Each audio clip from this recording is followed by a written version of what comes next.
दुधई नाल पोती तदंतरे लोके असंतुष्ट। जाजपुर जिला रसलपुर ब्लॉक जाबरा पंचायत रे ग्राम्य उन्नयन विभाग पक्षर रास्ता निर्माण जारी रही।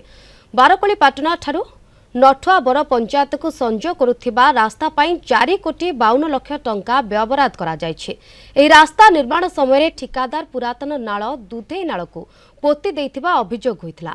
ग्राम्य उन्नयन विभाग अतिरिक्त सर्वोच्च जंत्री विभागीय अधिकारी तदंत करिसेंते।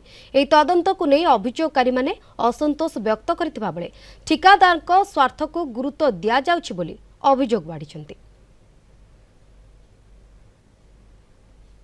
ये गोटे नेचुरल ड्रेन आपको पोता जाइकी ड्रेनेज डिपार्टमेंट रु कौन सी परमिशन अनुमति न नहीं जो केनाल की प्रत्येक गोटे किलोमीटर रे केनाल रे खर्च करथिला ड्रेनेज डिपार्टमेंट 7,58,000 टंका से केनाल को ड्रेनेज विभाग रो बिना अनुमति रे बिना परमिशन नहीं की केनाल को पोती की रास्ता करा जाउची। केनालटा जो पोती ही जाउची चाष जमी ये 60 किलोमीटर रो केनाल 200 वर्ष तलर केनाल ये जो पोती ही जाउची एकर एकर चाष जमी कि चाष जो पानी जलसेचन बंद हो जाउची जोटा कि बहुत बड़ दुखर विषय। बर्तमान ठिकादार कहूँ यथाशीघ्र कार्य त्वरान्वित करी मार्च मास भितर कार्य शेष करने चेष्टा करेंगे। बर्तमान मुझे केवल रास्ता कार्य जहाँ देखिले ऑनगोइंग स्टेज अच्छी ठीक ठाक चलती किंतु त्वरान्वित करने त्वरान्वित करने दरकार अच्छी तार कार्य अवधि सरी जाइए।